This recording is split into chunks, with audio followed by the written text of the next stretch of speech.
Good morning, everyone. Thank you for joining me another time.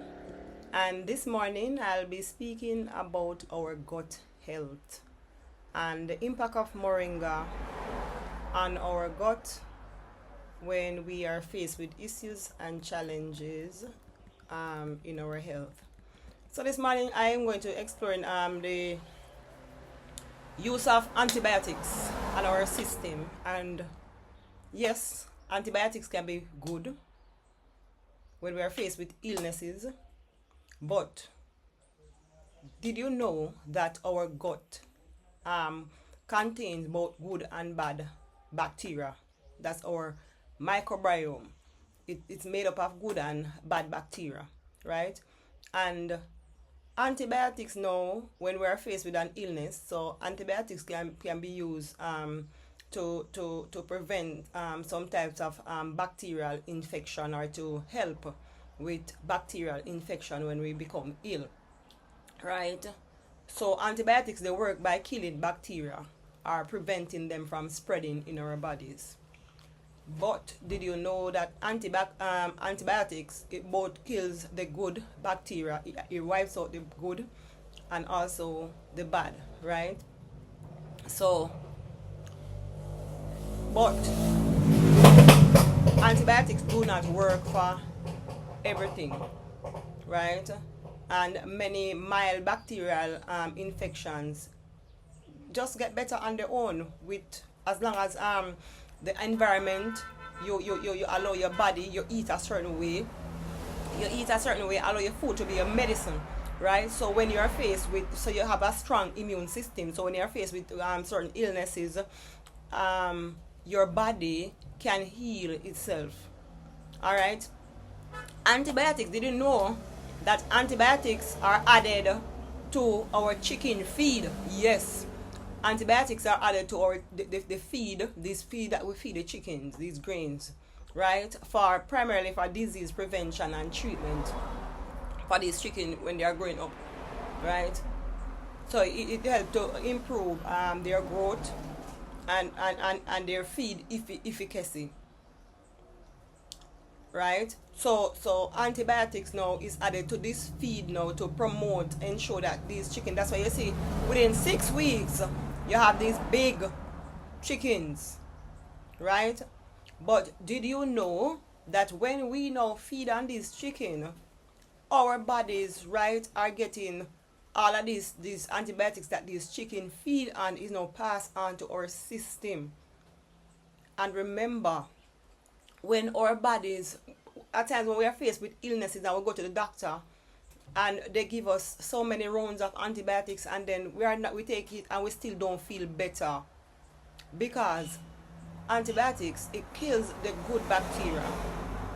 So remember, the benefit of the good bacteria in our bodies is to wipe out the bad bacteria, right? To fight against the bad bacteria whenever we are faced with certain illnesses. But then when our body now, the good bacteria is being wiped out, what is going to happen? That will give a chance now for the bad bacteria, right, to take over our bodies. That's why when we realize that we have this flu symptoms or this cold and it's not getting better, you've been to the doctor, you take so many medicines, but you're not feeling better. That's because now our immune system is very weak. It has become weakened because it no longer has this energy or this power to fight against this illness. That is the good bacteria, right? The good bacteria is what really help our defense system to fight. So you see, eliminating some of these foods out our diet is very beneficial. I don't say you can't eat chicken, but the best choice will be like the free range chicken. That chicken, run up and down in the yard, right? That chicken that feed on grass, that walk and pick grass, worms, whatever. That is more healthier. Even our eggs, if we feed this chicken an antibiotic, these chickens, they produce eggs. What you think? And we are eating these eggs. We are absorbing all of these in our system, right? We are absorbing all of these antibiotics, all these things in our system. and our system now will become weakened because it's already overwhelmed. So when we go by all of these antibiotics, so when we go to the doctor, right, and they give us this antibiotic again, so now our system, all the good bacteria is just getting a fight. So cutting out some of these meat that we eat that has these antibiotics is very, very good. It will be very good for us. One of the measures that we can take in helping our bodies to really heal itself. So some of the measures that we can do, and one important one this morning that we can add, right, to combat all of this process that's detrimental to our health that is going on, is the addition of moringa seed, because moringa seed contains prebiotic, right?